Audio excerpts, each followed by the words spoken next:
Yes. So to conduct our programs,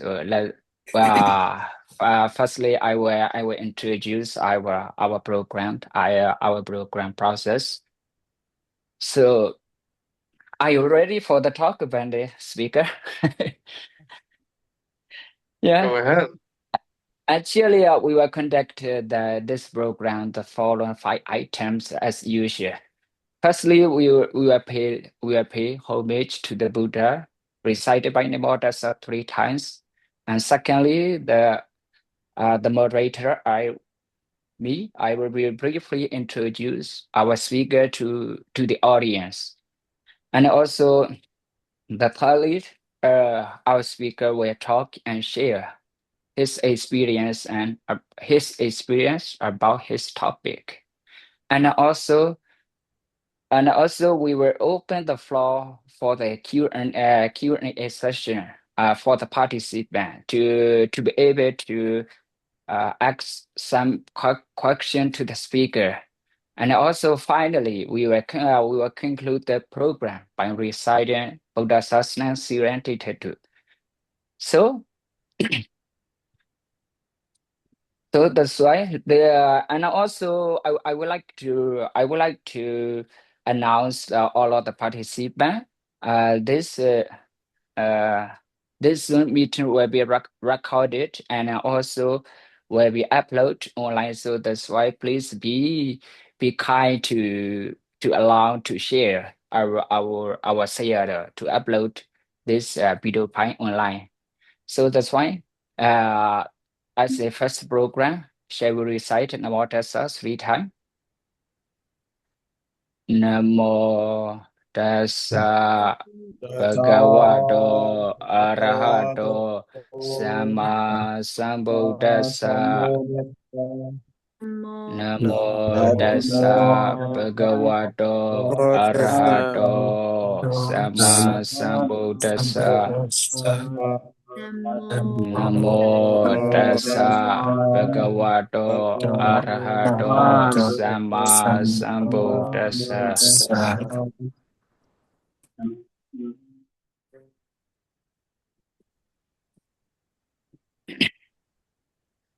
After reciting Namo tassa 3 times, opening chanting. So as a moderator, I will introduce to our speaker to the audience. Firstly, I would like to say I'm very proud to be a moderator for such kind of excellent meeting. So firstly, let me introduce myself. My name is Ven Ratthasara, studying at PhD in Thailand. So now I will introduce our speaker. Our speaker name is Ven Ratthasara. So unlike other men, he got the formal education in his early childhood, and also he got the he passed the matriculation examination with the four distinction. And such higher education, he he could able to join the medical school and in McGill. So around 2030, around 2030, leaving medical school life, he started to monastery life where they ordained as a monk and also started to study in monastic education and monastic training at Masoya Monastery.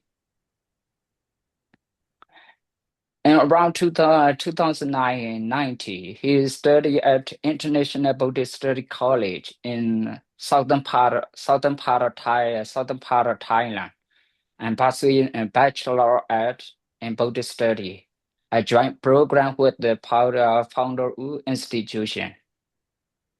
He can earn such a high GPA that his education was recognized with the Scholarship Foundation.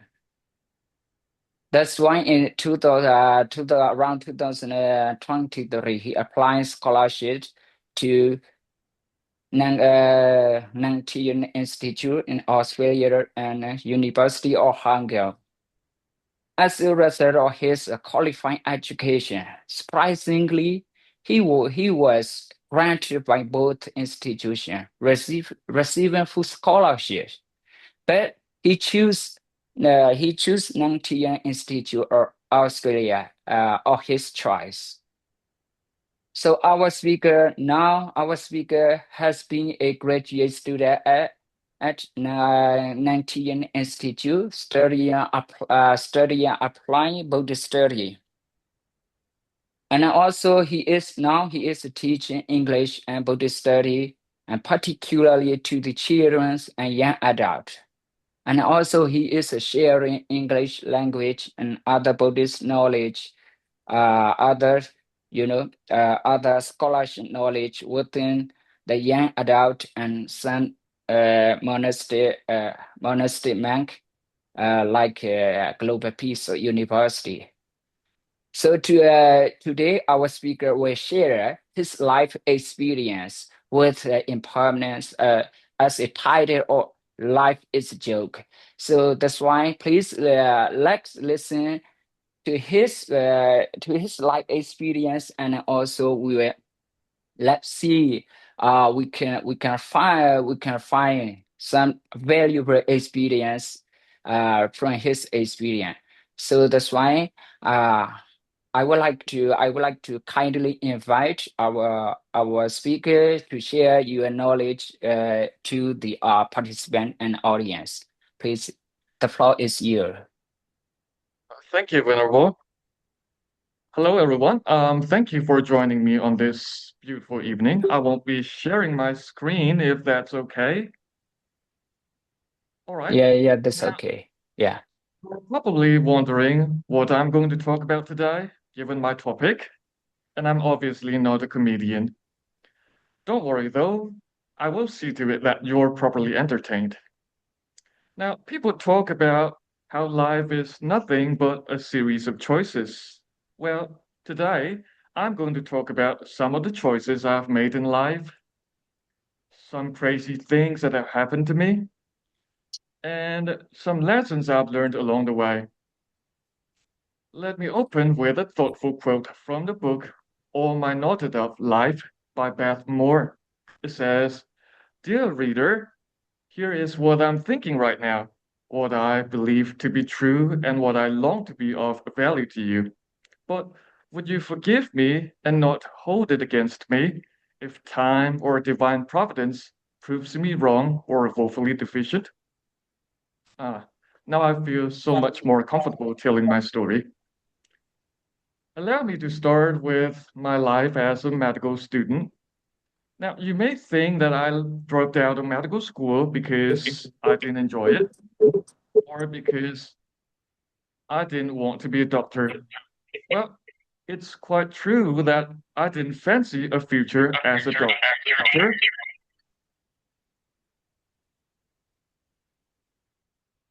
but I've thoroughly enjoyed life as a medical student. First time away from home, I had my first taste of freedom. My friends and we'd stay up all night and playing loud music, and we'd ride our bikes on the Irrawaddy Bridge at 1 a.m. in the morning. The friends I made there, they were like my second family, and I still keep in touch with some of them after all these years. I really had the time of my life in Magui. But at one point, I realized all that fun I was having wasn't going to last. That was my first experience with the concept of impermanence, and it sent me into an existential crisis. I just couldn't comprehend why I was here on this earth, and that really messed me up. It would be years until I finally found the answers in the teachings of the Buddha, and that shifted my perspective on life. I've now learned to live in the present, and be grateful for what I have in the moment and the people around me. I've learned to appreciate life while also acknowledging its impermanent nature. That, I have to say, is the greatest gift I've received from Buddhism. Now, fast forward, I received my ordination and became a member of the Sangha in February of 2015, leaving my childhood, leaving my old life behind. Now, I think I need to address my time at Masoye, where I spent the first 4 years of my monastic life. Well, I spent 4 years there without getting anything out of it, actually. At first, the head monks there trained me so hard for the sadhana. I had a really hard time trying to keep up with their teachings because I was a complete beginner in Pali. Don't get me wrong, I'm still a beginner in Pali right now. I was also told not to study for the Patamabhyan because that would be a distraction for me. And so seasons changed and years passed, but I did not pass the exam. In fact, I didn't even get to sit for the exam because I was nowhere near ready. And after 4 years, I had nothing to show for it except for my depression. However, I don't regret any of it because everything I've learned about being a monk, I learned it during my time in Masoye. At this point, I had already left medical school, and it was very unlikely that I would finish my traditional monastic education. I had also considered doing a BA in distance education, but never quite got to it. So I had already accepted the fact that I might never graduate at all. But then in 2019, I decided to do something different.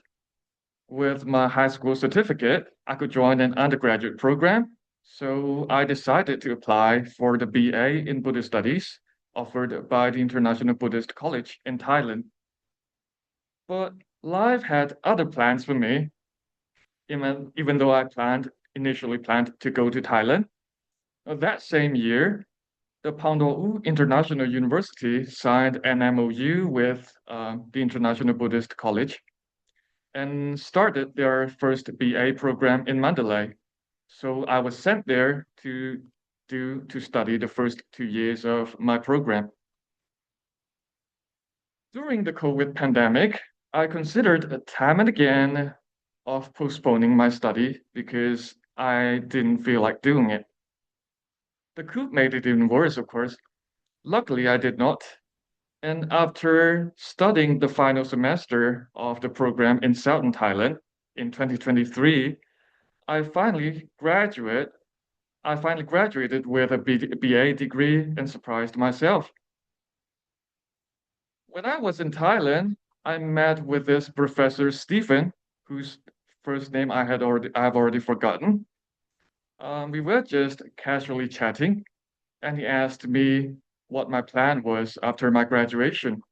I told him that maybe I'd go somewhere and teach a bunch of children, that I didn't have any plans to do an MA. Very bluntly, he told me that if I chose to not continue my education, if I did not try to realize my full potential and test my limits to see how far I could go, I would come to regret that decision later in life. And so the next day, I started making plans for my MA study. Let's talk about the beginning of my education journey with the Nantian Institute. I first applied for the MA in Applied Buddhist Studies program at Nantian in April of 2023. That was before I had finished my BA program, and they sent me a very polite go away letter telling me to try again after I had completed my BA. Of course, I applied again in September that same year, right after my graduation. Since I had not taken the IELTS test at that time, I asked for an exemption, which was politely denied. Slightly upset, I told them I would be back with my IELTS score. Then I immediately booked a seat for the test. I only needed a 6.5 overall, which I was certain wouldn't be a problem for me. So I did not spend as much time studying for the test as I probably should have. I'm actually having some regrets now that I think about it, but I did get the score I needed. And about a week after sending it to Nantian, they offered me a scholarship. I actually slept on the scholarship offer and kept it a secret for some time because I wasn't sure I wanted to accept it. Because, yeah, since I already had plans to also apply for a scholarship at the University of Hong Kong, the Hong Kong University. The offer letter from Nantian Institute came in early November 2023, which I accepted after 3 weeks. And I actually submitted my admission and scholarship applications for the Hong Kong University um, in December, which means I had already secured my first scholarship before I even applied for the second one. So why did I even do it? Well, as a teacher, a large part of my job, I believe, is to inspire my students. And since the Hong Kong University is considered a prestigious institution, even though I didn't actually plan to go there, I wanted to show that I could get in and even get a scholarship. Is it ethical? No. All right. Now, you're probably wondering why I chose to study with Nantian instead of the Hong Kong University. I would tell people that's because I wanted to do the Applied Buddhist Studies course at Nantian, which is a much broader field than the Master of Buddhist Counseling at the Hong Kong University. I would also tell people that because I teach English, I wanted a degree from an English speaking country. But the truth is, I calculated the total value of both scholarships, and the scholarship from Nantian was about 3 times the value of the Hong Kong universities. So it wasn't a difficult choice at all.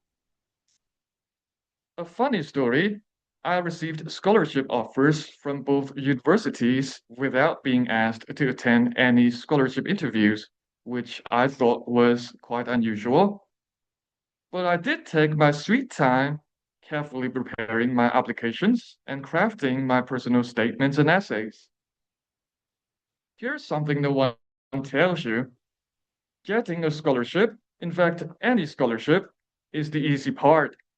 The real challenge is the actual study that you'll have to do, which is going to push you to your limits and test your sanity. When I started my first class at Nantian, I realized the classroom environment was different from any that I had ever been in. Because of my English, I usually had an edge when I did my BA. But now I was in a class with native speakers, so that advantage quickly vanished like smoke in the wind. I knew I had to rely on my background in Buddhist studies and my subject knowledge to get good grades.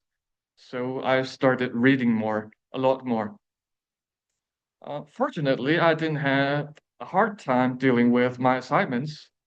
The trick, I think, is to break them down into smaller, more manageable tasks. Before I started writing an assignment, I would carefully read the assessment guidelines, make notes of the things that I had to do, and determine the time I needed for each individual task. And I take things very slowly because I believe that writing is a form of art that should be treated with respect and care. If I'm writing a 2,000 word essay, I would probably spend about 3 days reading about the topic, another 3 days planning the structure of the essay and coming up with an outline. And it would take me yet another day to determine the direction of the essay. Then I would add about 300 to the total word count every day, which means it would take me about 2 weeks just to write an essay. On the bright side, I could be certain of its quality and the points I was going to get for it. Now, I have just completed my study with Nantian, Well, technically, I still have to submit one final assessment, which I've been working on lately. I actually spent the entire day um, working on that assignment, but I'm pretty sure that I have already acquired the passing grade even without it. So, am I getting closer to my dream or further away from it? That I'm not so sure. I believe life is an equation of perfect balance. Whatever you take in life, you'll eventually have to give back. In my scholarship essays, I wrote extensively about how I plan to make tangible contributions in my community if I was offered the scholarship.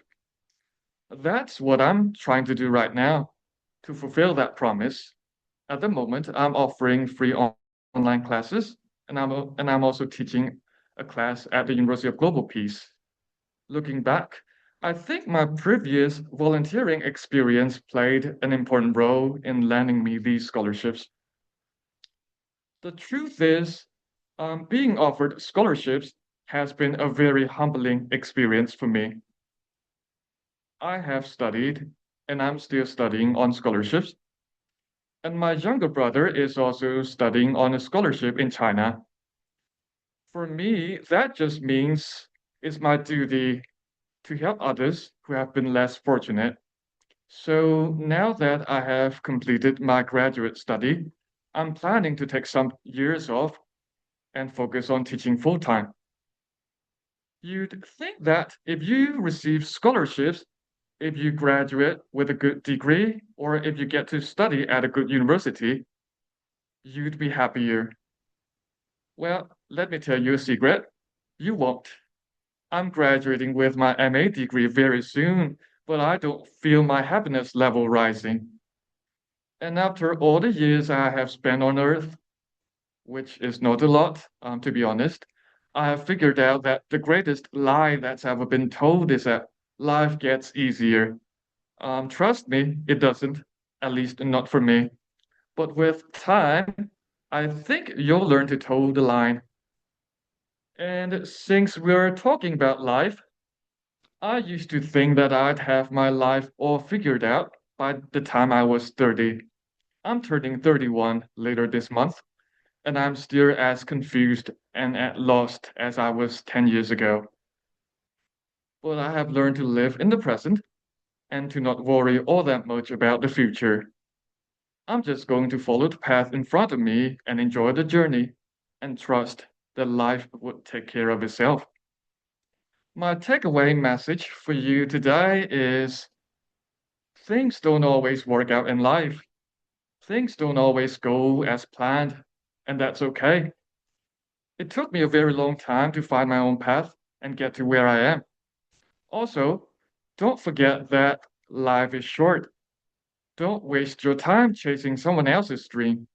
Find your own dream and spend your time doing things you really enjoy. Remember to be kind and make room for compassion in your heart. You may think that your life is difficult, but there are people out there who are having it a lot worse.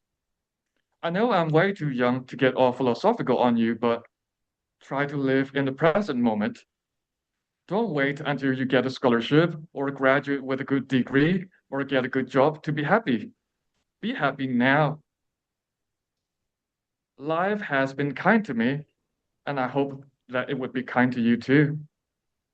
That's all I have to share today. Thank you, everyone.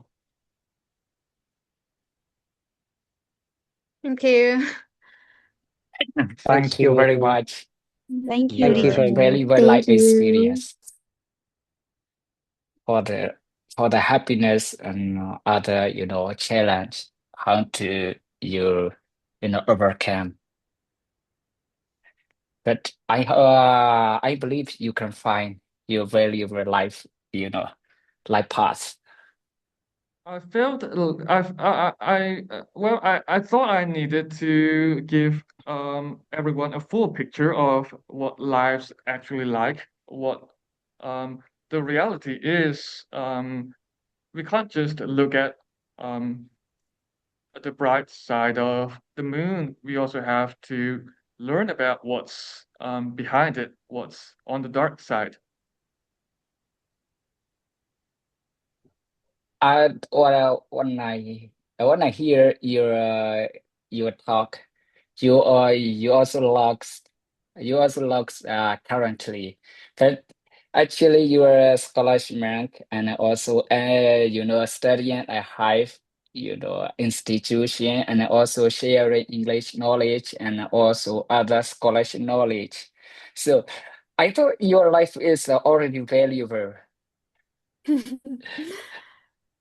right? That entirely Right, depends Peter? on how you choose to Mm. define the value of life. Yeah, actually Mm-hmm. here some of the participants were inspired in you, inspired in you because you're way far higher, you know.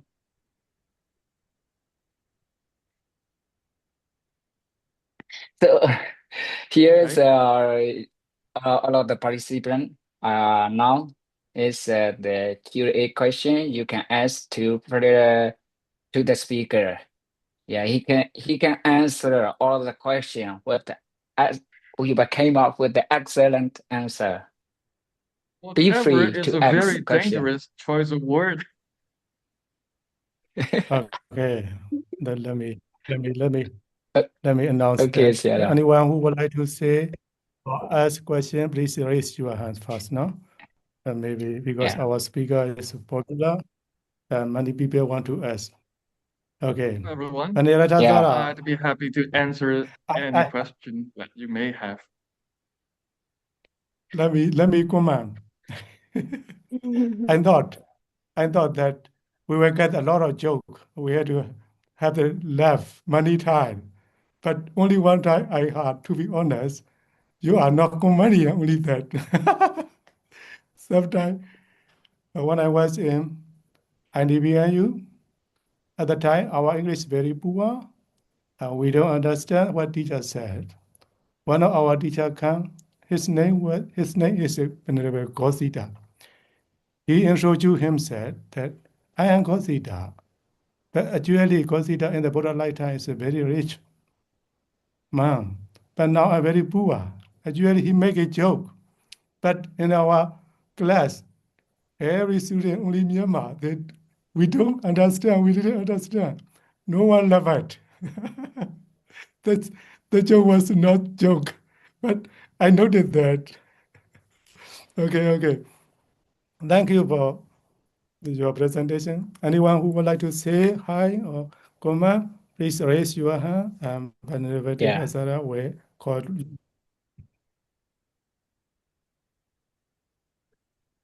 Mm, Hello, in Manali, there are two Masoi monasteries. The Nayu Masoi monastery and an ordinary Masoi monastery. Which monastery do you study and It's okay why? to say old, Pandey. Uh, why did you suffer from the depression when you studied Pali and Bhattacharya?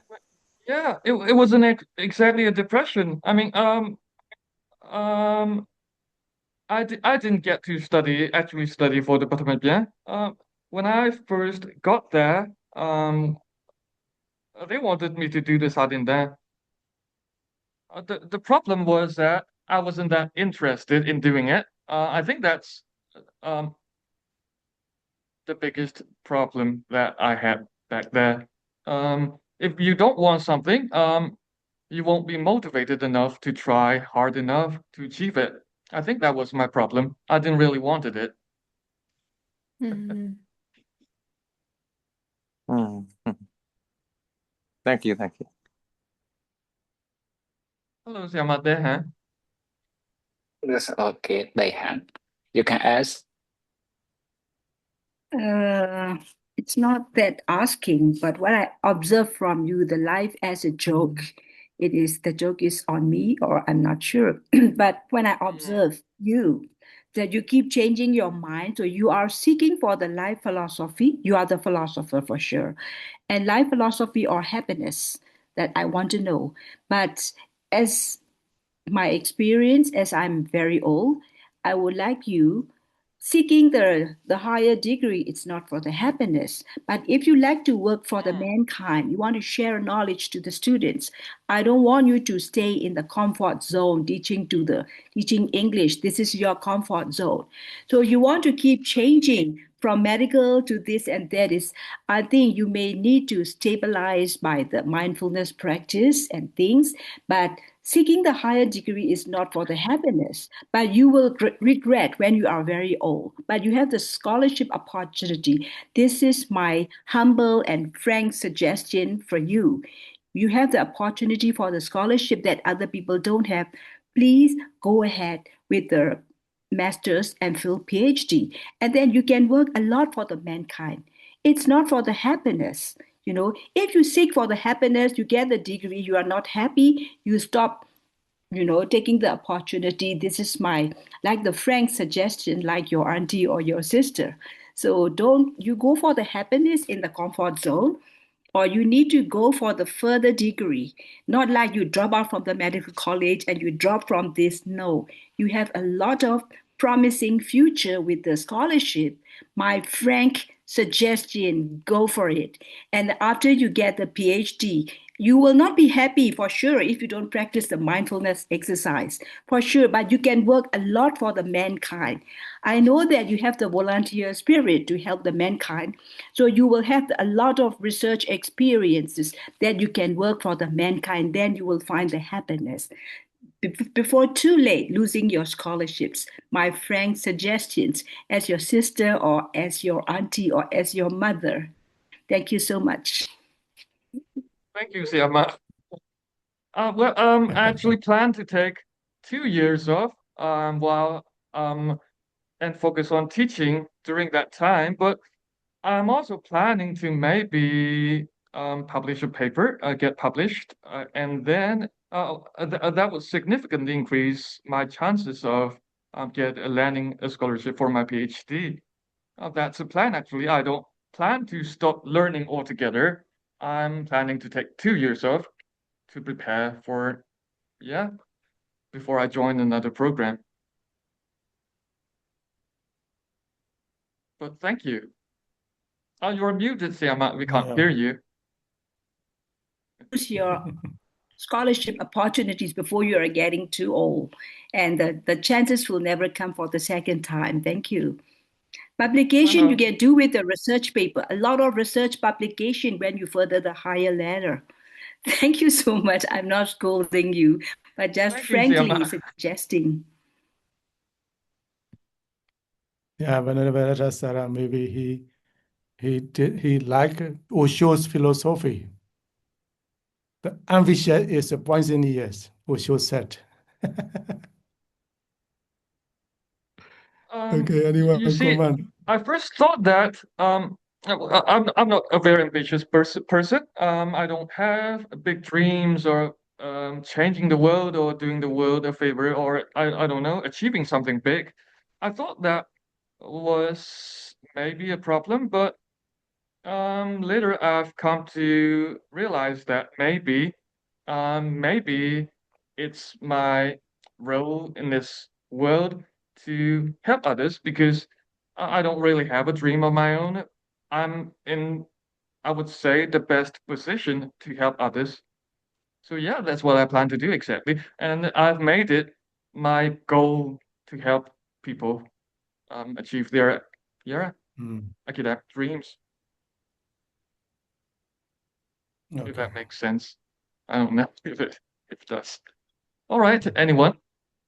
Okay. Anyone else? Okay, Tita. Any Don't be comments, shy. please? Oh. Okay, Pew, Pew, three or three. Okay, Tui. welcome. Hello. Yes, my name is Piu Tui. Mhm. I want to let me ask you 3 questions. My English is not good. Okay. Okay. Your IS 7.5 is truly impressive. How did you study for it? Is one question. 2. What study tip can you share for English language learners? 3. Which part of the IELTS test was the most challenging for you, and how did you overcome it? That's all. How did I prepare for it? Well, I'm sad to say that I didn't prepare as much as I should have, actually. And as for learning tip, well, for me, I just read a lot. I prefer. Well, I didn't have the chance to attend formal English classes, so most of my English I achieved from self-study. Most of my English skills I've acquired through self-study. I read a lot. I watch lots of TV shows, and but I also communicate a lot in English with some friends, some of my friends. And as for your third question, for me, speaking was the most challenging skill for me because I don't talk to people all that much. I'm not used to speaking and sharing my stories or anything at all for that matter. So actually got a very low score in speaking, even though I got higher band scores in listening and reading. Yes. Can you give me any advice? When I was a childhood, I speak with tourists, many tourists, and now I was no practice, so my English is not good. Can you give me any advice to study English more? If you're out of practice, I don't know. I think you're just out of practice because your pronunciation Yes. sounds really nice to me. Yeah, your Yes, I accent is understand you. very good. So I think maybe you can um, find someone, find a friend who can practice speaking with you on a regular basis, maybe 10 to 15 minutes a day. That would really help you. And if you're Okay, I trying have that. to practice speaking skill, then I think it's a very good idea to practice with the cue cards, the actual cue cards from the Cambridge IELTS books, Cambridge IELTS series. I believe it's up to book 20 now. 20, I think there are 20 books in total right now. So yeah, you can practice with that, and that should help you. Okay, I will start it. Thank you, Cynthia. In the Alright. chat box, someone asks, that tonight, I think you can ask yourself, don't be shy. No one judge your English Jody skill. You mean? Who is it? Uh, Give me a second. Tonight. that tonight. He's Level-headed a shy. person. All He's a right. shy. Level-headed person. I think. I don't. Well, that's a very difficult question for me. I think you'll have to develop an objective view when dealing with things. Try to take yourself out of the picture. That way, you can make more rational decisions and stay level-headed, stay calm, even though things might be difficult for you, even though you might be in a very difficult situation. Try not to be too emotional. Look at the facts and try to accept it. Don't try to run away from it. That's the literal definition of mindfulness. You have to aware of what's happening around you. You have to accept it before you have to acknowledge the problem before you start forming a solution. I think that's the way to do it, to stay level-headed through everything.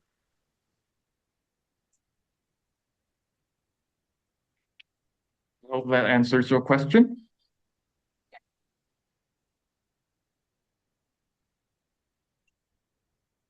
I think he got it. All right. Do we have any other questions? Anyone else? Please shoot. Please shoot with the question to the speaker. Yeah, Tita, you are welcome. Yes. Oh. So Florence, so you've yes. decided to give me a problem today. You see me So 3 days a week. Oh, yeah. really? Right? Please go ahead. Sorry. Mhm. I have so much inspired from your talk, like don't Florence, chase please the go other ahead. dreams, like just yes, I'm talking. Can you hear Yes, I me? can hear you now. My connection's not very stable. Sorry. Could you please Oh, repeat that? okay. Yeah. So thank you so much for this meeting, and I have so much inspired from your talk, like don't chase the other like the others people dream, just chase your dream like that. And my question is, so today's topic is life is a joke. So from your topic, I get a lot of inspire, and your story is very excited. But where do you find a joke, like from your experience? Yeah, that's my question. Well, why does it keep coming back to this? My topic, life is a joke, is not about it's not a joke that you would be able to laugh at. I just want you to um realize the absurdity of life.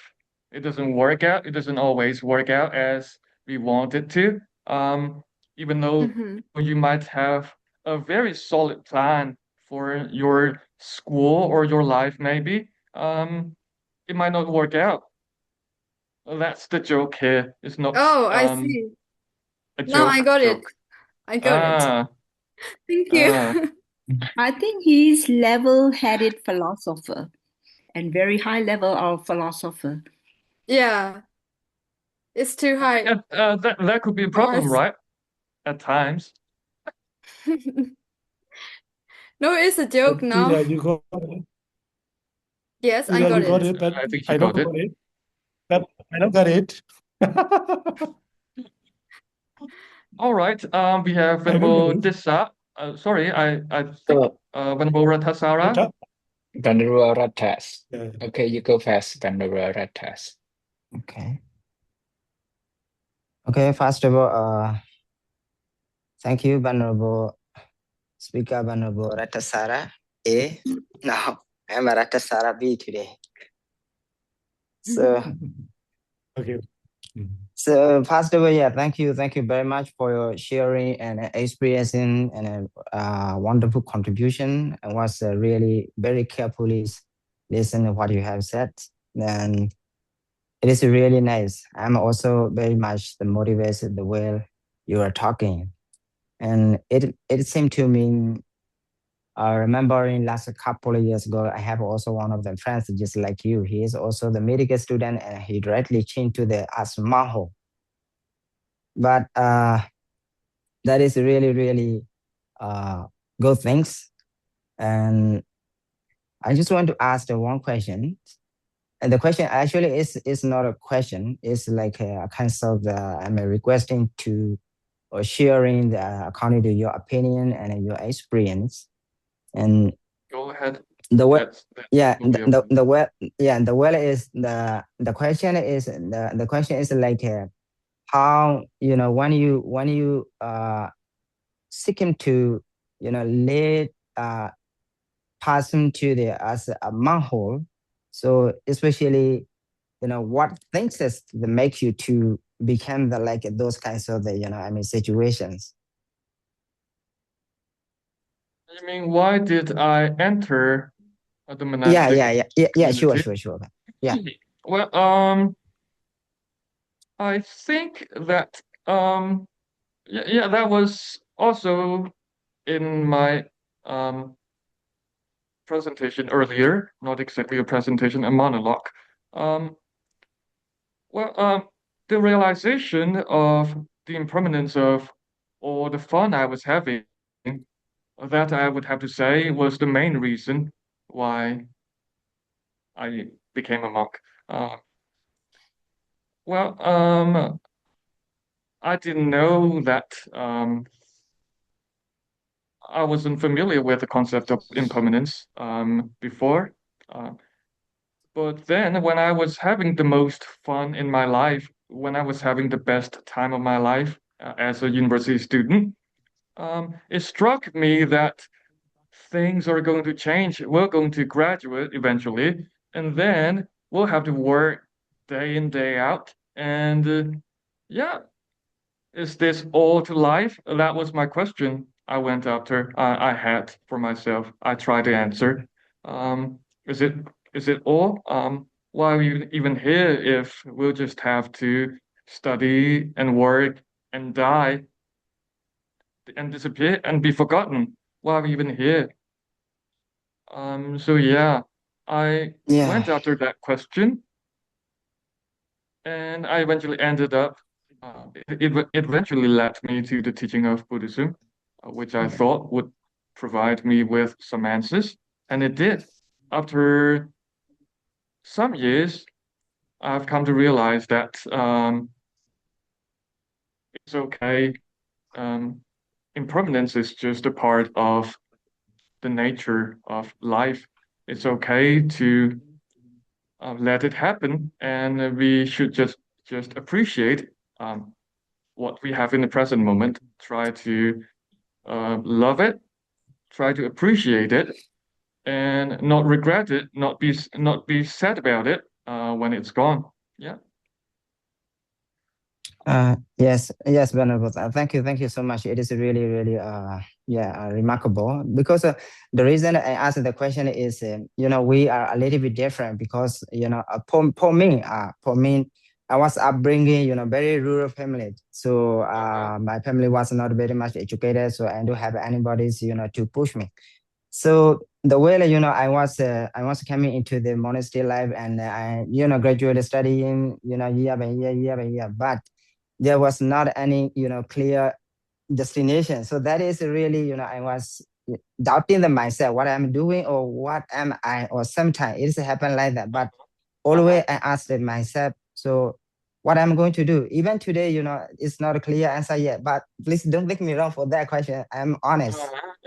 Yeah. Mhm. And then, I just noticed one of the Tagamaji, one of the laymen, she advised you. That it was totally right. I agreed with her because, she is also pushing to do the mindfulness, or maybe sometime, it is very much, recommendable, because now, I'm not taking too much, just a few minutes. The problem is, if there is not any clear destination, so it was a really bad situation for me. I have already completed my study, then I don't know what I'm going to do the next.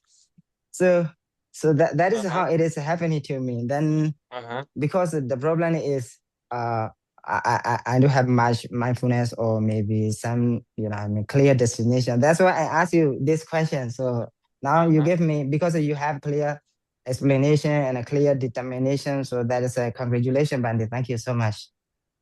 Thank you, Pandit. Okay. Yeah. Okay, Venerable, you can ask the question. Hello. Hello. Thank you for having me in this discussion.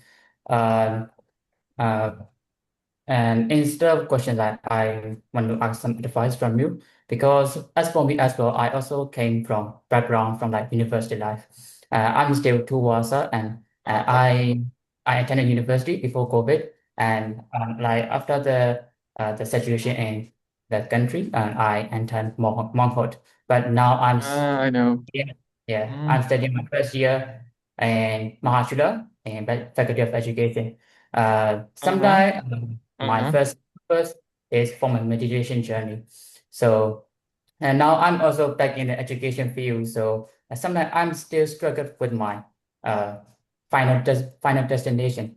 Should I continue my study after this, or should I continue my education life as well. Because I also see that you also made very difficult choices in your life. So I want to ask you, like, how do you handle those kind of choices, and what Okay. kind of path you have? Yeah. Well, you all have such difficult questions for me. Okay, so I think what's happening to you right now is called a conflict in identities. You're not sure if you want to stay in this life or maybe you want to do something else. Um, I don't think that really matters. As long as you're doing something good, you're doing something meaningful, you're acquiring new skills, as long as you're contributing to your community, that's good enough. You're doing good thing. Doing something good, and that's what really matters. Um, if I don't know, if you decide after 4 years, you're now in second year, so maybe after 3 years, if you decide to that you don't want to live this life, you'll still have a degree and you will have done a lot of good as a monk. That's totally okay. It doesn't matter if you're a monk or a lay person. What matters is what good can you contribute to your community? What can you contribute to your own community? I think that's the important thing. Yes. I'm not But telling you by any means to disrobe, yeah, all yes, right, Pandey. I'm not I just suggesting that want you to should do disrobe or this. anything. Yeah, I mean, like, to continue my journey as a monk, I decided to spend my lifetime with monk. What I meant is not to disrobe, but to continue as a monk. Like, should I continue my like education journey, or should I just focus only on my like meditation journey? I mean, Okay, like free and that's a meditate. much difficult Yeah, I mean question. like that. Yeah. All right, all right. I had Yeah, that same because question when I I can see first that joined. you did lots of Sorry. life choices, different life choices, like even like in Yeah. scholarship, you have two Uh-huh. very Uh-huh. like different paths in even in scholarship. Uh-huh. So how do you Uh-huh. make those choices? What kind of decision did you make, or what kind of Okay. consideration you have to think at that time? Yeah. All right. So about education and meditation, I'm going to deal with that question first. I had that same question when I first joined the Sangha, when I first became a monk. Um, I used to think that maybe we have all these formulas and meditation techniques, right, in the Buddha's teaching. So if I just follow these teachings strictly, then I should be able to get to nirvana, no questions. That's what I thought at first, but I eventually realized that um, maybe I might not able to achieve enlightenment in this lifetime. I mean, what if you spent your entire life you spent your entire life practicing meditation, and just before your final moment you realize that it has not helped you achieve enlightenment. You have not been able to achieve enlightenment. How would you feel? I don't think I would be ready for that. So what I'm doing right now is I see this life as part of um, the samsara. I'm trying to do as much meditation and as much practice as I can in this life, but it's okay. It's totally okay if I can't achieve it within this lifetime. I will just carry on doing it in my next life. So yeah, I see it as a process, a slow process. That way it gives me more time to be compassionate, to cultivate compassion, and to help people along the way. I'm not just a self-centered practitioner who doesn't care about anyone else but his own practice. I don't think that's right. So you can do what you can. You can do your part in this life and help others. And maybe if you can't achieve it in this lifetime, just carry on doing it in your next life. I just thank you. Yeah, that's kind of such a dilemma that I find myself into, like these years, these days. So Mm. yes. Okay, thank you very much. Thank you for the question. That was a good question. Thank you. Yes, very meaningful question and answer. Okay, next one, another one answer. We have USB user 208 208664. 64. Okay. Okay, Ven Ratthasara. Hello. I'm going to a question about your study lies in Australia. Uh-huh. How to teach Buddha teaching in Australia University? Well, that's a much more difficult question than I had anticipated. How to I teach think, Buddha teaching in Australia oh, University? you mean How how many is subjects? Buddha teaching being taught? How is Buddhism being taught in Australian universities? I No, think that's nobody. your I question. mean, no, nobody. I mean, how to teach Buddha teaching in Australia University? Uh-huh. How many subjects did you study in Australia Yeah, University? okay. Oh, all right. So I have to study, I have to do a total of 12 subjects, 5 core and 12 electives. 5 cores and wait, 7 electives. We have research methods in religious studies. Well, I think I can get you a list of all the subjects I've completed. Give me a second. Let me take a look at it. I have it right here. Should be just here. Probably. For my first semester, I did critical inquiry introduction to Buddhism and research methods in religious studies. For my second semester, I have here the capstone seminar, Health as Buddhist Practice, and mindfulness theory and practice.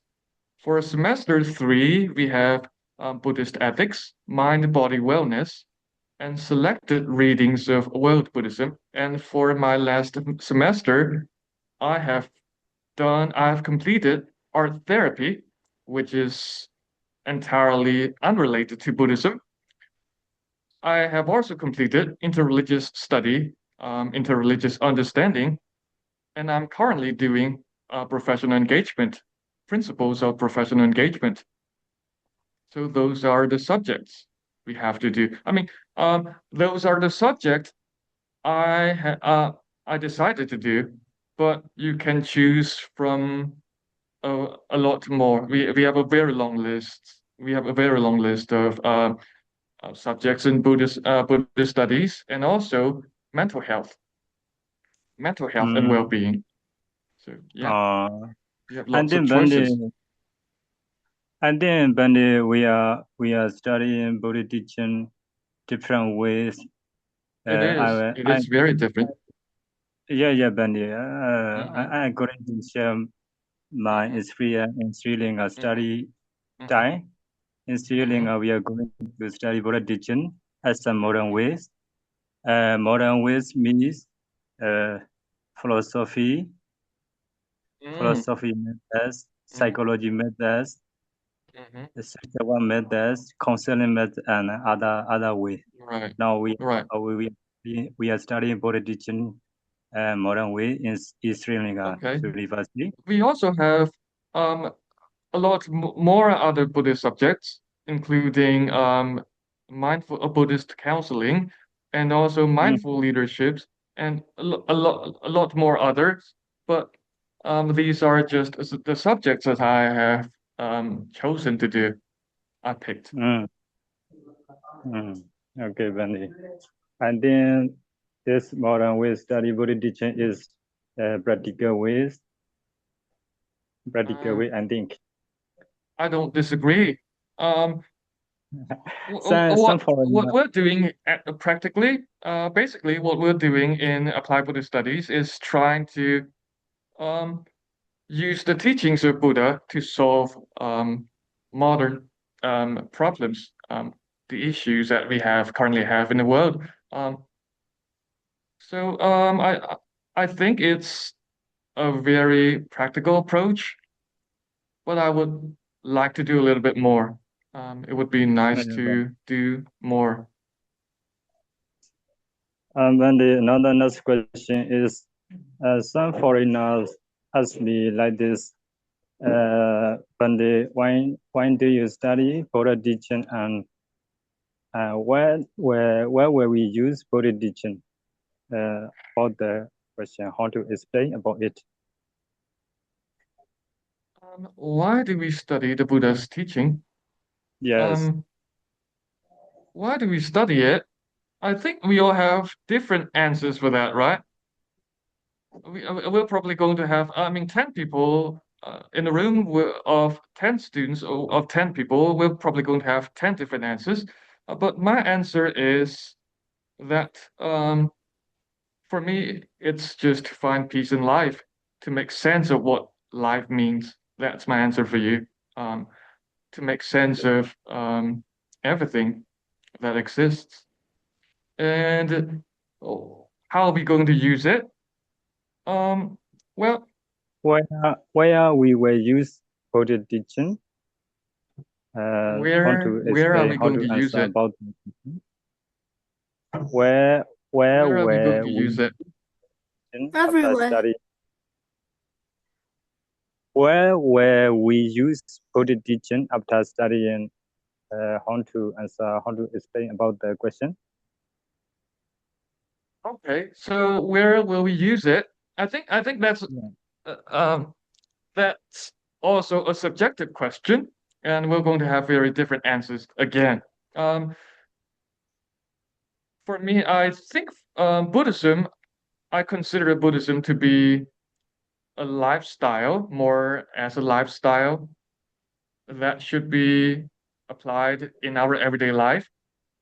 So for me, I can use the teaching of the Buddha in everything I do. I mean, it might not be directly related to what I'm doing right now or the things I'm working on or the decisions I'm making, but you can try to extract the essence of the Four Noble Truth or the Noble Eightfold Path and then use it to help you solve your problems and to guide you in life. That's how I'm going to use it. I don't know about you, but for me, yeah, that's it. But in my opinion, I explain about the question where we use politician. Yeah. In my opinion, I will answer like this. For example,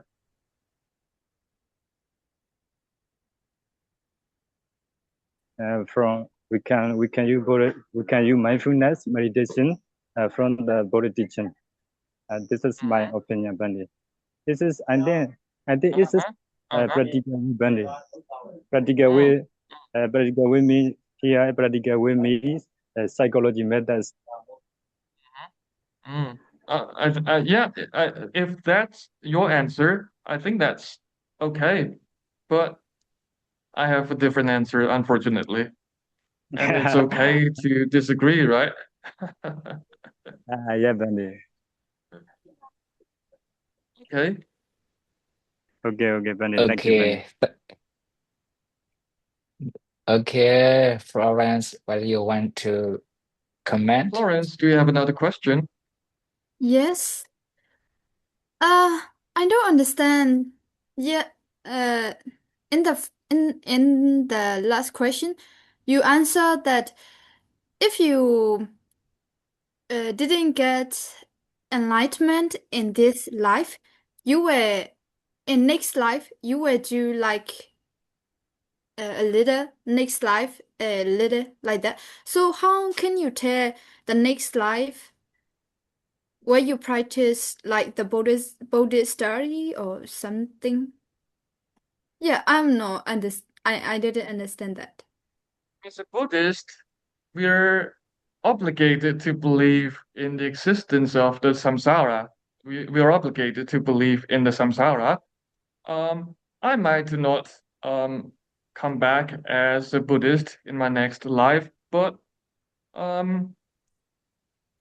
yeah, that's what I have to believe. to give myself some peace. Otherwise, I would go crazy if I just try to practice, spend this whole life practicing meditation. Then I don't think I can do that. I don't think I can deal with it.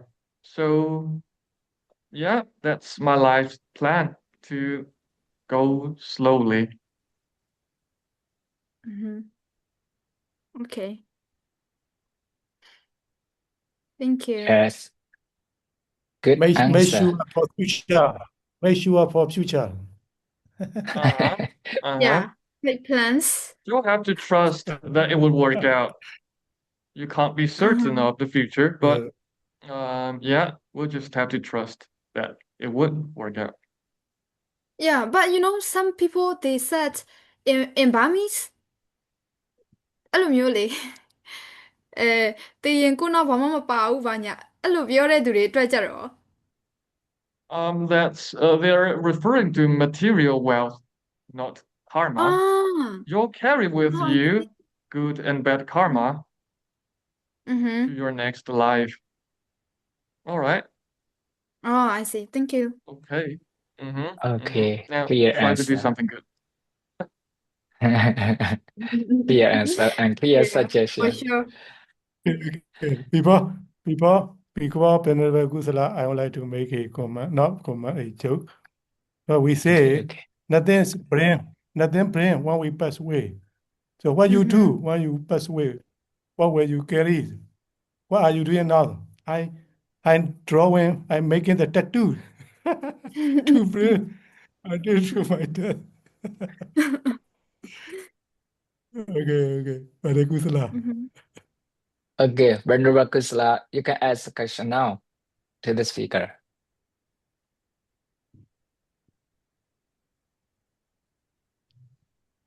Hello. Okay, you are in. He's still muted. We can't hear him. You're still muted. Yeah. Yes. Okay. Ven Ratthasara. It's working now. Yeah. Some of the people said the Buddha is not philosopher. And also the Buddha's teaching is not philosophy. So how do you, ethics is a branch of philosophy. How do you think Buddhist ethics? Because you had studied Buddhist ethics. So how do you understand I have. Buddhist ethics? Philosophy. I think everything that comes out of a human's mind can be considered a kind of philosophy. In that sense, Buddhist ethics would also be should also be considered as a branch of philosophy. I'm just not sure what exactly, but religious philosophy, that's where I probably would go. So, what about your view? What do you think of Buddhist ethics? Is it just a set of rules and regulations, or do you think it's actually going to lead you somewhere?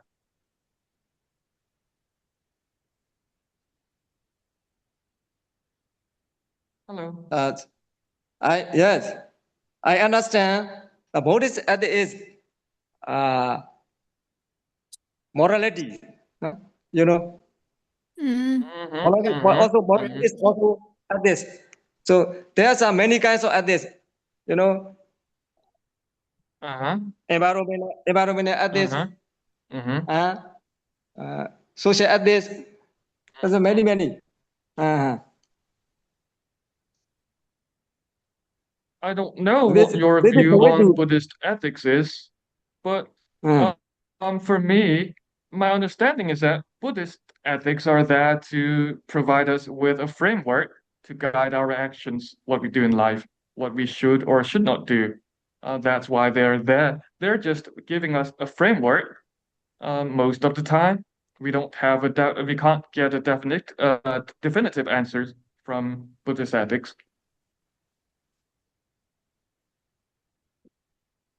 I understand the Buddhist ethics is useful for many society. I understand like this. Yeah. Yeah, but it will be depend on how you define the philosophy, no? Yeah. Uh-huh. How you Depend on the Uh-huh. definition of the philosophy, the answer will be varied. Uh-huh. Okay, thank you, buddy. Uh-huh. Well, it is the general assumption in Buddhist societies that Buddhist ethics would lead us to peace and harmony. But are we having do we have harmony, peace and harmony in Myanmar at the moment, right now? No. So that entirely depends on how you choose, whether or not you choose to follow the ethics provided in Buddhism, not about the ethics themselves. They're good, but are you actually going to follow it? That's a question, right? Yeah, thank you. Yeah, I understand. Yeah. Okay. Thank you. Hello. Because people don't follow the Buddha's teaching. Huh? That's why this is many problem. Uh-huh. Okay. That's good. Thank you, buddy. Thank you. Okay. Yeah. I'm going to lower Hello, your hand. hello, Vande. Okay. Hello. Hello. Yeah. I agree with the Venerable Ratthasara, the answer. I totally agree because yeah, this is a very much controversy even today. That question is whether Buddhism is a philosophy or religion. So even today, people, the scholar are confusing about that question, given directly. And also, if somebody asks like, what is it, the Buddhist ethic, and what is it, it's really hard to give the right definition. And then, yeah, your explanation is good because the basically, of course, the one we're talking about the morality or the principle or that is a kind of that we should follow, what is not to do, what should do. So that is more appropriate to answering what is rather than identifying of the interpretation. So otherwise, it is very controversy. So that's why I agree with your answer. According to Thank my you, answer. Venerable. Okay, thank you. All right. I think now we have Venerable Guninda. Guninda. Okay. Guninda. Thank you very much, Venerable.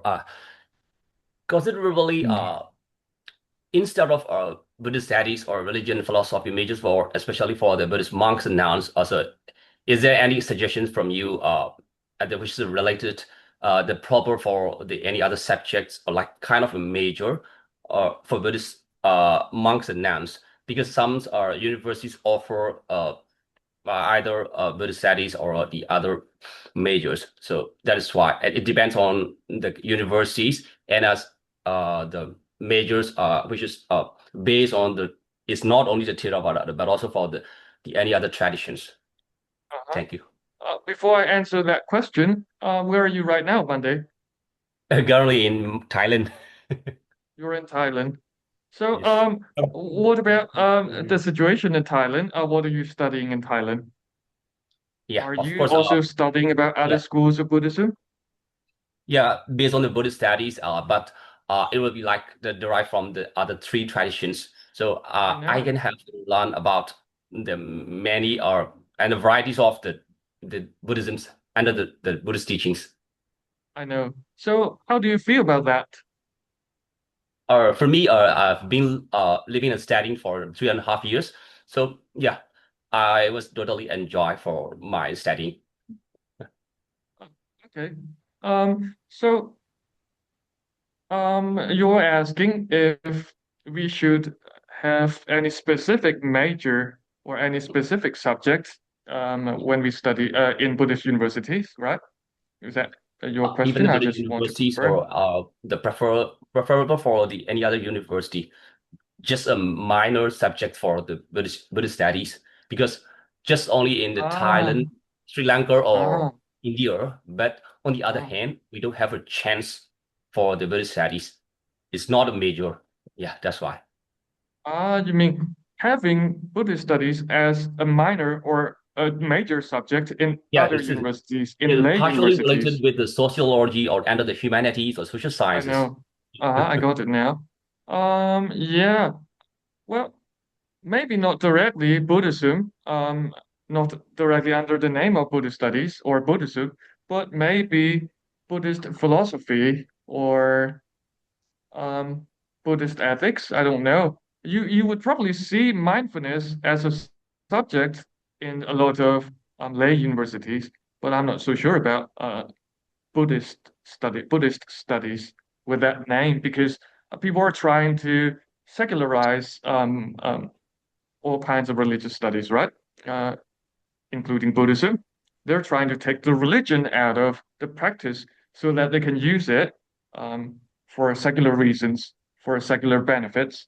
Um, in that sense, I think it's possible to have something like mindfulness in all lay universities in Myanmar, but I'm not sure about Buddhist studies itself. So to be following like kind of a religious studies or sometimes like a sociology with the Buddhisms, but it is not like the Buddhist universities and lay universities. That's yeah. So I'm concerned about that. Yeah. To add We're a to, little concerned about that. I see. Uh-huh. I don't think mindfulness is the Buddhist study. It is universal. It is the merging the psychology and neurology. Mindfulness becomes universal, no longer for Buddhists. It is universal. Neuropsychology, I think this is the merging. So it is Okay. religious study, Buddhist study, it's no longer valid, in my opinion. Uh-huh. Uh-huh. Thank you. Oh, okay. So, you're doing your dissertation on something mindfulness related, I believe, Siama. So, you've probably also read about the origin of secular mindfulness, by um, who was the first person to introduce secular mindfulness again? John Kabat-Zinn, I believe, was the first person to MBSR. introduce MBSR. mindfulness in Western medical But I setting. read more from the Yeah. psychology and neuroscience. The brain changes with the mindfulness. So this is no longer for the Buddhist study or religious study. Yes. So not for the Buddhists. It is for all the human beings. Yeah, I believe so. Okay. It is for everyone, but the problem is, in the Mahadvipassana Sutta, mindfulness is a practice that could bring you all the way to your end goal. However, in Western secular mindfulness practice, they're just trying to harvest the worldly benefits from the practice, from the technique. They're not trying to go all the way. They're taking the Buddhist teachings and Buddhist instructions out of it, leaving only the basics, stripping the practice bare. That's a problem.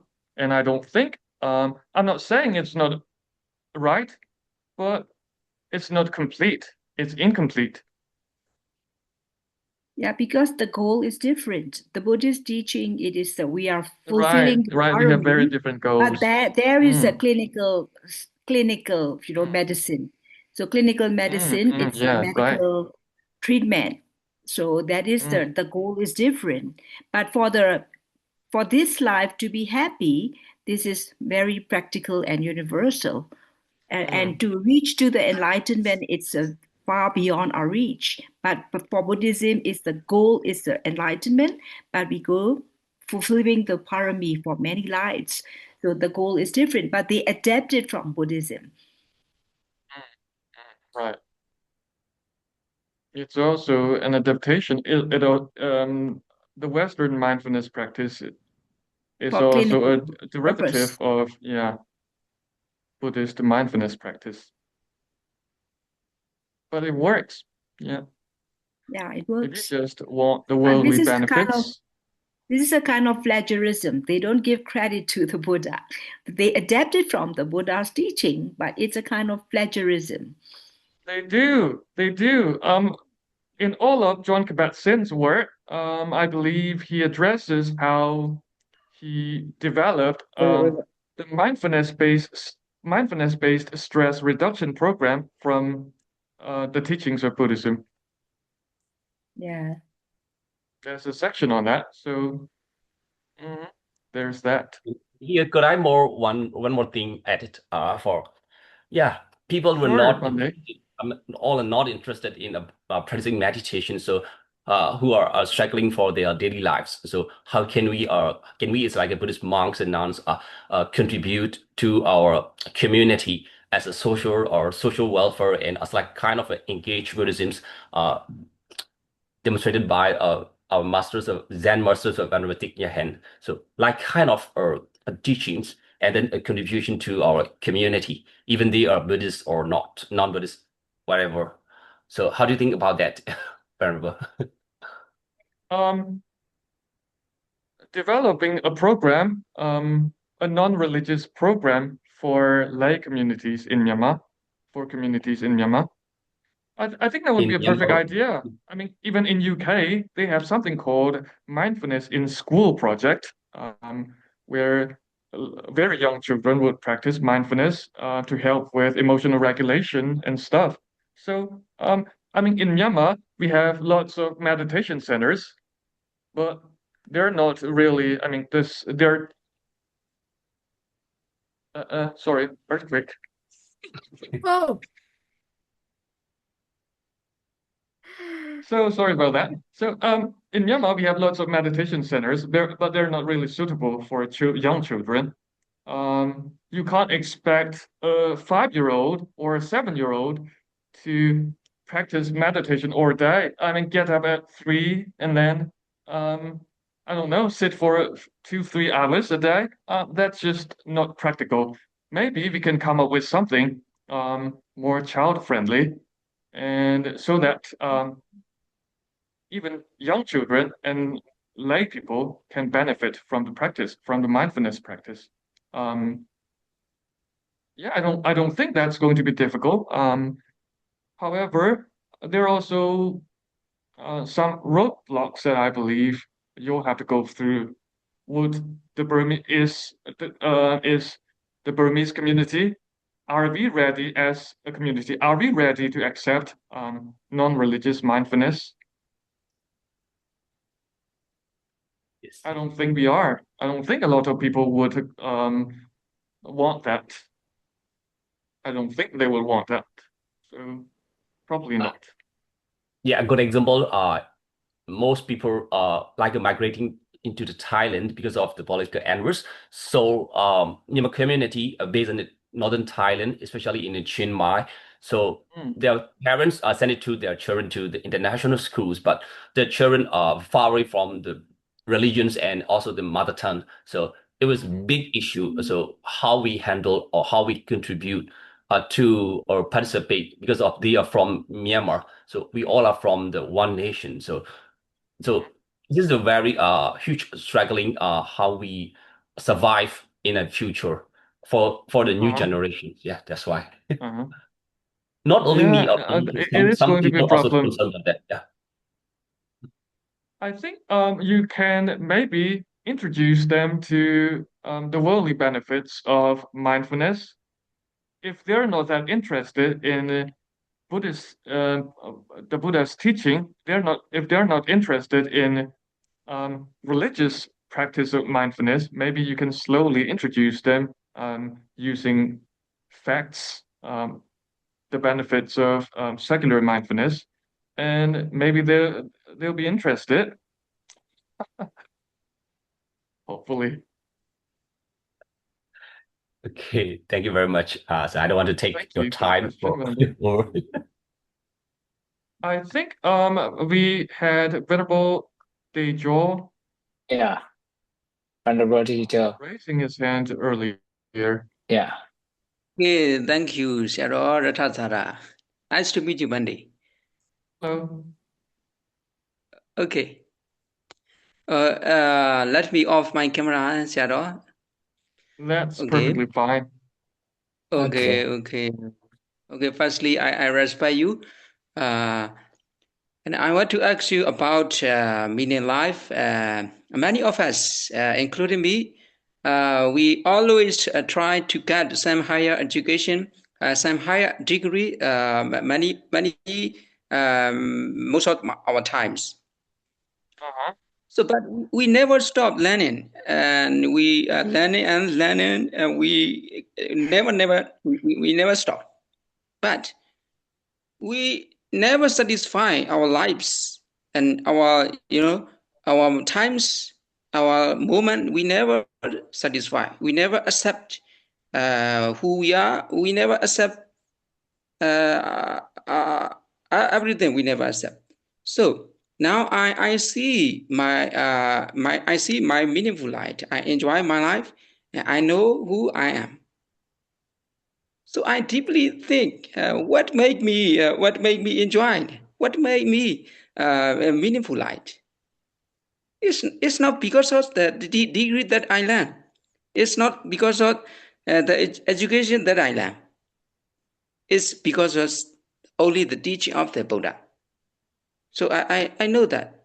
So my question is, how should we make balance our education and peaceful life or meaningful life? Because our monastery education should give us peaceful life and enjoying life, but not. So how should we make the balance our education and our learning way? Understand? Bandi, what's your idea, please? How do we balance our education with our mindfulness? Yes. If the question is rephrased. All right. How do we balance it? You mean so that we can also enjoy life a little bit more while also studying, engaging in our educational programs? Yes, of course. I think the first thing that you'll have to deal with is find something, is to to choose a program that you're actually happy to do. I mean, um, for me, when I was in Missouri, they wanted me to do something, but I wasn't really into it. I wasn't interested in it. That's why I didn't enjoy it at all. But now that I'm doing Buddhist studies, applied Buddhist studies, I'm much happier. Um, I enjoy it a lot more while also accomplishing things, while also achieving academic accomplishments. So the first thing that I suggest you do is find something that you would enjoy doing, not what other people want you to do. Um, and then maybe find a purpose for what you're doing. Try to make sense of it. Why are you studying in this program? For me, for this program that I'm doing, this Applied Buddhist Studies program, I'm doing it only because I want to maybe teach these subjects, maybe share my knowledge in Myanmar again later at a later time. So I have a purpose for that, and that's probably why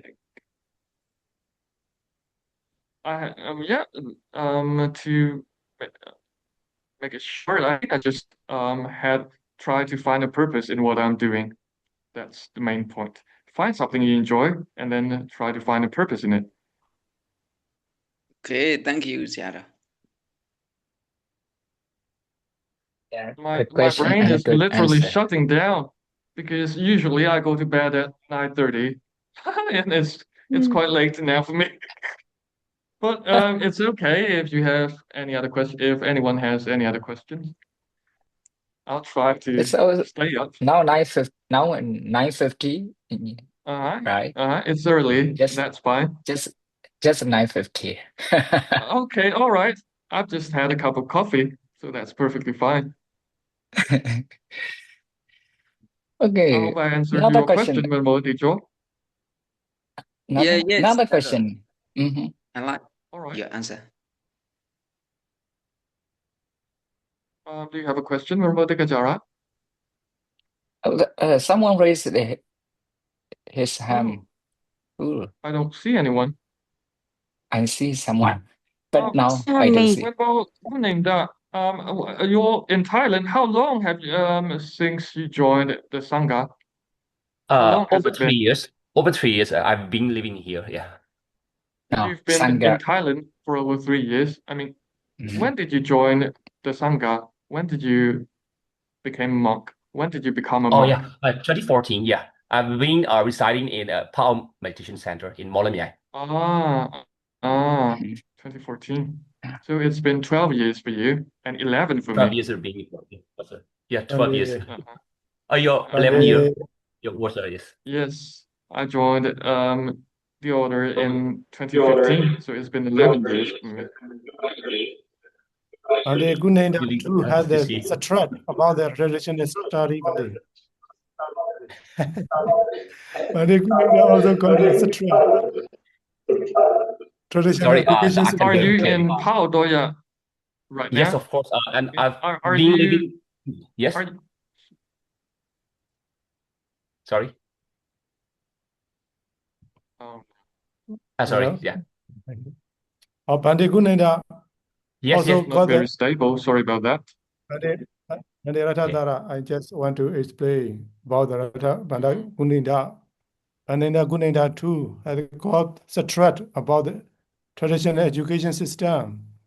That's why he ran away from Myanmar. So I've been residing and for studying at the Pali for a year at Sadhana Aumi monastery in Mimyo. Yeah. Next to the Pamukaju Seattle. Yeah. And so we'll be the Jabi Unsa.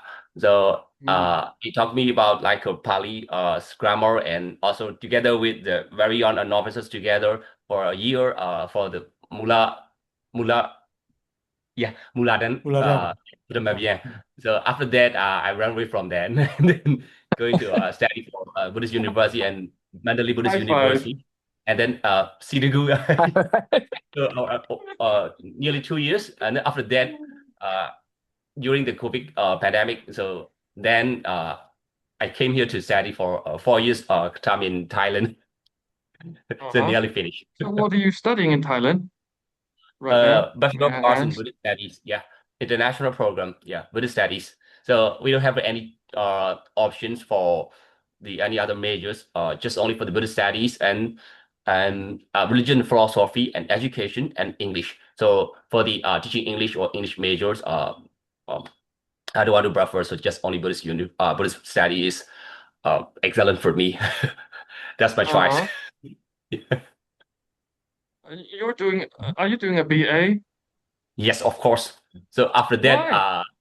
because of Why? the step by step, because some of my preceptors and teachers, yeah, if you want to know more about very conceptual and like a basic knowledge about Buddhism, you can start to study at the bachelor degree program. So yeah, even I'm getting old, but yeah, I can start for the journey is a Dhamma journey, academic journey as well. Well, when you're a monk, time passes very differently, right? You don't have to rush. Life's not that, you don't have to live life in a hurry anymore. You can take your time and yeah, enjoy life. So why not? So yeah, next 5 more years to be spending for the master degree program and PhD. So before reaching the golden jubilee of my age. Some I are don't silent hardly have in the plans. Zoom meeting here, but some are also very like a kind of English good skills. Some are from our institute and some are from universities, but they never speak out. So you can call out and to discuss about some yeah, academic life. Here, I don't want to mention. Some are silent, yeah, in this meeting.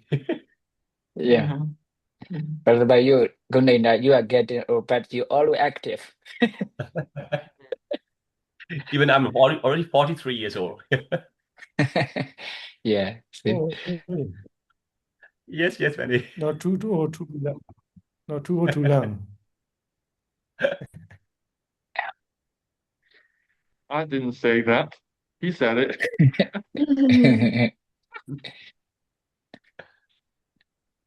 Not too. By the I way, think someone raised his yes, hand. I think you are a student, Brother Ratha. I think you are a student. Yes, I raised Eleanor, yes, my hand Eleanor. second Who time. is it? Eleanor? Yes, sir, I Ah, have a question. Please go ahead. Yes, I really want to know practically, yeah. Can you hear me, teacher? We can hear you now. Yes. Please go In my ahead. opinion, in our daily life, epistemology and Uh-huh. applied ethics is the main things for our daily life. My question is, how do you think applying Buddhist point of view? You mean how do we apply the teachings of the Buddha in our everyday life? Yes.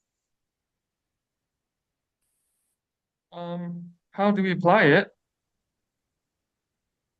First of all, can I just start with mindfulness?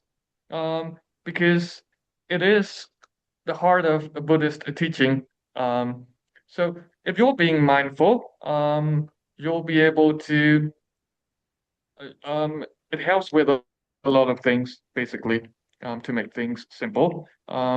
You'll be more emotionally stable, which would in turn benefit you in your physical and mental health.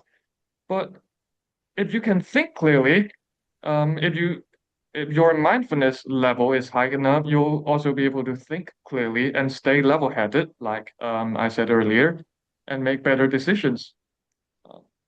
I think we're all just uh, in our everyday life, we're just making decisions from from when we get up, from the time we get up to when we go to bed. I mean, our whole day would come out down to very tiny individual decisions. What would you do today? What do you want to do today? Is it a good thing? I mean, um, if you're talking about applying the teachings of the Buddha, then you can use um, the teachings from a lot of, from maybe the Four Noble Truths. You can use its essence to guide you through life, through your everyday life. I don't, well, I can't be more specific. If you try to give me a specific question, then maybe I'll be able to give you a better answer. But for now, that's my answer for you. Try to use it as a guide, as a guiding framework for you. Yes, teacher.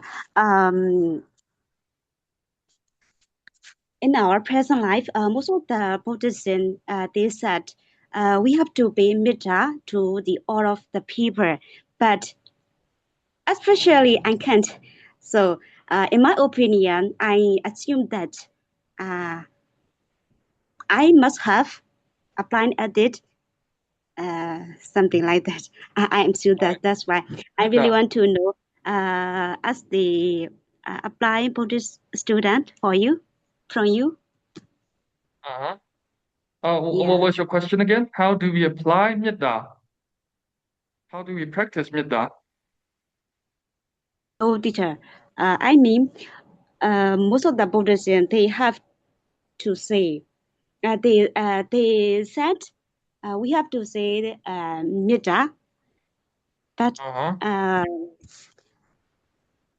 I practice, but I can't all the whole time. So I use applying my daily life.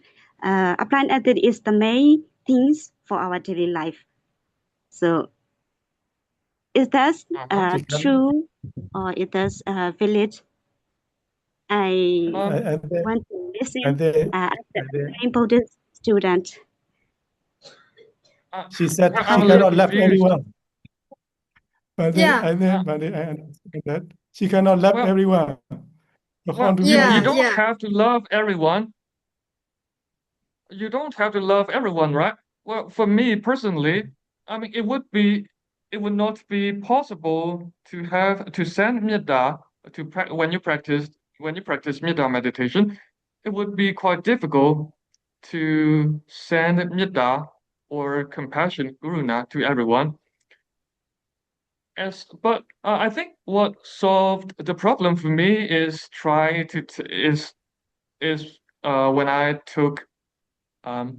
when I try to see everyone as equal. There's no you, there's no me. We're just all here on earth together. Why don't we work together and be kind to each other and help each other in this life that since we're all here? Why don't we just do that? Um, that practice, yeah, that changed how I practice metta and karuna. To try to see everyone, to try to see all beings on earth as one, not as you or me. We're just together. We're all connected. That's the expression here. We're all connected. So if if you mean good and you try to do good, you can't just help yourself. You'll also have to try to benefit other beings as well. This practice is actually essential for me because as a teacher, I don't want to go into a classroom feeling angry or upset. So my solution for that is to try to forgive everyone, even those who have wronged me. If I have to try to forgive them and send metta and karuna to them. Well, I don't wish them to be wealthy and happy, but I try to not have I try to not have any ill intention toward them. That's how I do it. So yeah, that's why I don't get angry very easily. Good point. Thank you, teacher. Yes. Thank you for the question. Okay, here will be the last question. Venerable Sumangala Sami. Sumangala. Yeah. Hello. Yeah. Good evening. Good My name evening. is Sumangala. I wanted to ask you about, concerning what the last questions about metta and sending and cultivating, because I got confused the sending and cultivating metta. So, and this could you clarify the two things? They're just when you say sending, you're also cultivating. There's sometimes we use sen metta, but that's not a formal usage. We usually only say practice metta meditation or cultivate metta, cultivate loving kindness. That's the correct expression here. Not sending. You're sending metta or karuna to someone. You're doing that by cultivating it within yourself. I don't think there's a difference between the two. Yeah, but I'm confused. So thank you so much, by the way. Okay, Pandit, let me comment on this question. Okay. The game about the metta, she cannot practice metta to everyone. We practice not only metta but also upekkha. No, if you can do practice, if you cannot cultivate loving kindness to everyone, just cultivate upekkha, equanimity. Just forgive. That's the applied Buddhism. Well, one day, can I just very quickly comment on that? We have to cultivate all the four Brahma Viharas at the same time, right? Cultivate them equally on every single person. I think Upekkha here for me is not to just ignore someone, to forget them, not to forget them or to forgive them, but to treat everyone as equal, right? To treat everyone. Upekkha is to treat everyone as equal. That still requires you to cultivate loving kindness on even your enemies. When we recite the Pali Santa, Awira Hontu, Avyapisa Hondu, there is a loving kindness, Aniga Hondu, Karuna, Aniga Hondu, free from suffering.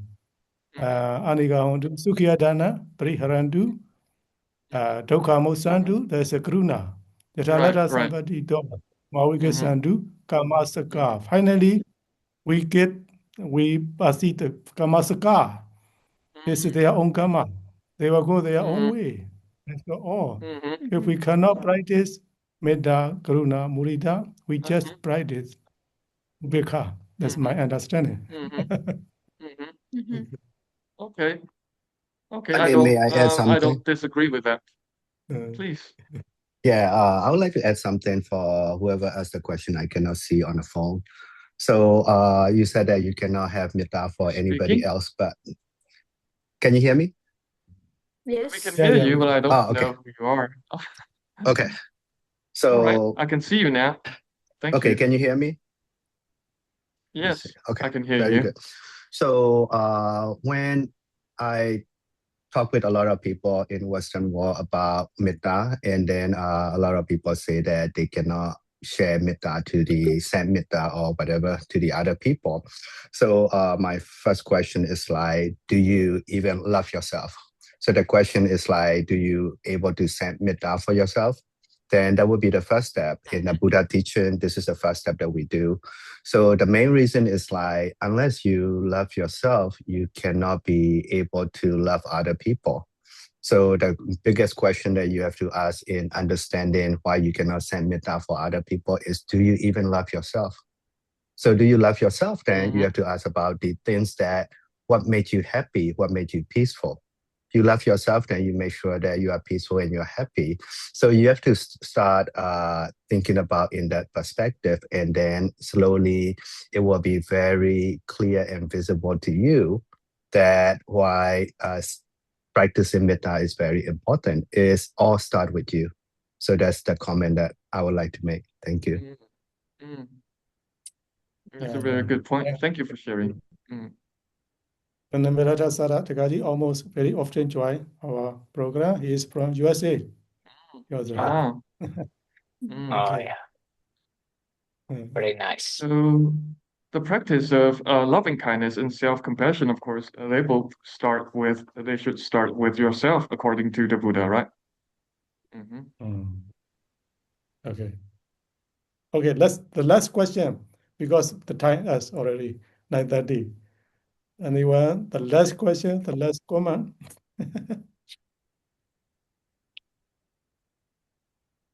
Is that a whiteboard I see behind you, Venerable Almo? Sorry, the guy Almo. Are you a teacher? Are you an academic? Yeah, I work at the university, Pandey.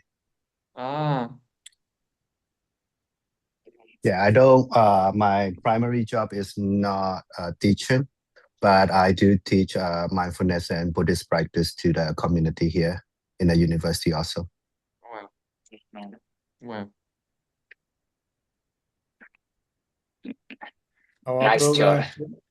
Our program is medium wine, Pandey, from the West East, and junior to senior.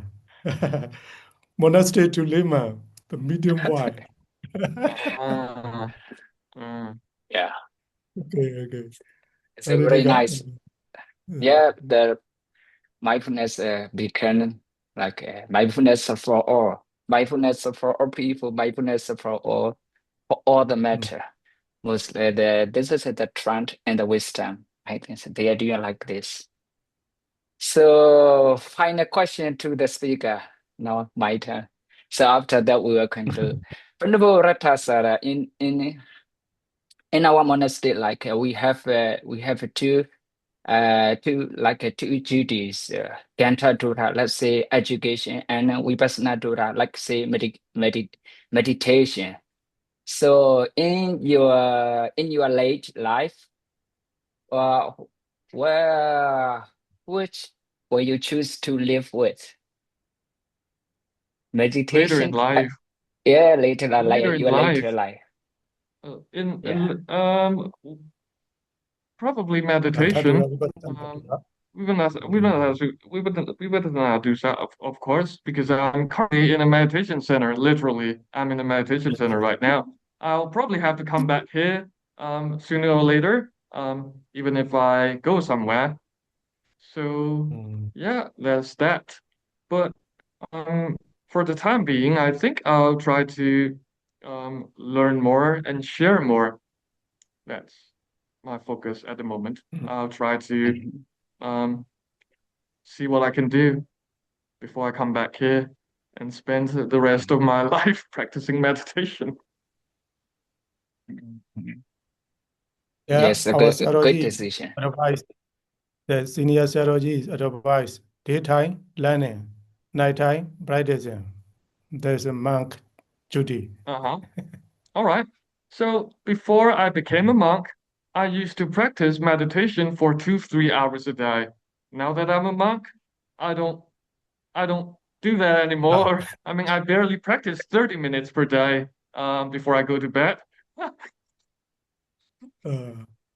So yeah, that's why I So asked yeah, you. That's why I asked you. Some of the men they may answer, "Why no? We can do the both." Actually, it is difficult to do the both for it most of the is. people. It is. If you're focused on the education, you leave the meditation alone without practicing. So sometimes we must choose which one is a majority to do to our life. Sometimes, yeah. But I if think you it's can very do both, important. yeah. No, I don't think it's a good idea to split your divide your attention. I think it's very important in life to when you do something, you have to fully commit to it. To get into a flow state, you have to fully commit to something and pay your full attention to it. For me, if I'm writing an essay, if I'm reading something, I would just forget everything else. I would just do this. At the moment, I'm doing my MA program. I don't I don't preach any dharma here at the meditation center. I don't do any work. I do the cleaning, of course, in the morning, um, which is the one act that I consider to be a gesture of humility. Um, Other than that, I don't do anything. I have everything taken care of for me. I know I have to go to eat when the bell ring, when the breakfast and lunch bell ring. Um, but I don't have to do anything else. I just have to concentrate on my study. That's why I think I'm enjoying it so much at the moment. If I have to do something else, uh, if you're distracted, I don't think you can achieve greatness. You have to fully commit to something if you want to do something great, not just to get by. Yeah, very good answer. Okay, thank you thank you, our Seattle Venerable Soda, and also our excellent speaker and tonight, and also other all participants and questioners. Tonight is a very excellent night for all us. So I think it's a time to conclude our program. So let's conclude our program by reciting Buddha Sasana Siddhan Tikhantu 3 times. Buddha Sasana Siddhan Tikhantu Buddha Sasana Siran Taitatu. Tikhantu Buddha Sasana Sasana Siran Taitatu. Siddhan Tikhantu Buddha Sasana Buddha Siran Sasana Taitatu. Siddhan Tikhantu Sadhu Sadhu Sadhu Sadhu Sadhu Sa.